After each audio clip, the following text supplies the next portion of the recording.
I'm Helen Feltovich, a maternal fetal medicine doctor with Intermountain Healthcare and a member of UWNQC's maternal subcommittee, Cervical Length Measurement for Prediction and Prevention of Spontaneous Preterm Birth. This series is about prediction and prevention of preterm births. Of course, measuring the cervix is a useful tool for that goal. Clinically right now, the two best risk factors for preterm birth are history of a preterm birth and a short cervix in the current pregnancy. The length of the cervix is inversely related to gestational length. While these hold true across all gestational age cutoffs and in multiple patient populations, unfortunately, its exact predictive ability is not great. It of course depends on the specific circumstances, but only about 1 in 4 women with a short cervix in the mid-trimester will actually deliver preterm. Women who have both a history of preterm birth and a short cervix are definitely at highest risk. You may say, and you'd be correct, that the predictive ability of our best tool is surprisingly weak. However, history and cervical length happen to be the best we have right now, and using them appropriately definitely reduces the chance of a preterm birth. That's why the American Congress of Obstetricians and Gynecologists and the Society for Maternal Fetal Medicine have issued recommendations about measuring the cervix in pregnancy. In general, screening of high-risk patients is recommended, while screening of low-risk patients is still debatable.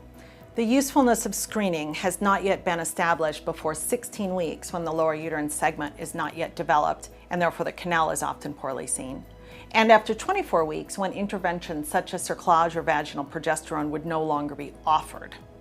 Now, transvaginal measurement is better than transabdominal because it is more reliable, more sensitive, and less affected by factors such as maternal obesity, cervical positioning, or shadowing from fetal parts. Grade 1A evidence supports transvaginal cervical length monitoring from 16 to 24 weeks in a patient with a history of preterm birth.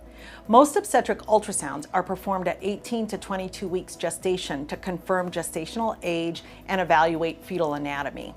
Many of those also include an evaluation of the cervical length. When women are found to have a cervix that measures less than 2.5 centimeters or has significant funneling, which is an opening of the internal os of the cervix, they are at significantly increased risk of a spontaneous preterm birth. If the patient's cervix shortens, she should be offered treatment with vaginal progesterone suppositories. Optimal therapy in these patients would be 200 milligrams of natural progesterone in a vaginal suppository. This is used daily from the time of diagnosis until 36 weeks of gestation or delivery, whichever occurs first. Several studies have also documented the utility of crinone gel in preventing preterm birth among women with a short cervix. Crinone gel may be ordered as 90 milligrams of progesterone in a cream that is applied to the vagina nightly as an alternative to vaginal suppositories that are obtained from local compounding pharmacies. A list of local compounding pharmacies that can supply vaginal progesterone suppositories can be found at uwinc.org. Although the societies do not specifically comment on this, one study showed a trend toward benefit of cerclage in patients using 17P whose cervix then shortens to less than 2.5 centimeters. So offering the patient who is already on 17P a cerclage for cervical shortening is not unreasonable. The issue of universal screening is a topic of debate because the incidence of short cervix is so low, less than 3%. That said, there is evidence of benefit in terms of prevention of preterm birth and subsequent avoidance of poor neonatal outcome, plus modeling has demonstrated both cost efficacy and cost savings with universal screening. Therefore, the societies label this approach not unreasonable. The societies clearly state that, regardless of whether practitioners choose to screen universally or selectively, correct technique is critical to avoiding incorrect diagnosis and treatment. Cervical length may also be useful for triaging on labor and delivery. This is usually applied to pregnancies that are less than 32 weeks. Of course, all information needs to be taken in context of the specific clinical situation.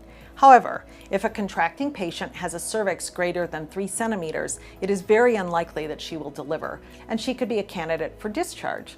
On the other hand, if her cervix is less than 2 centimeters, her risk of delivery is high enough that interventions such as antenatal corticosteroids, magnesium sulfate for neuroprophylaxis, and possibly transfer to a tertiary center should be considered.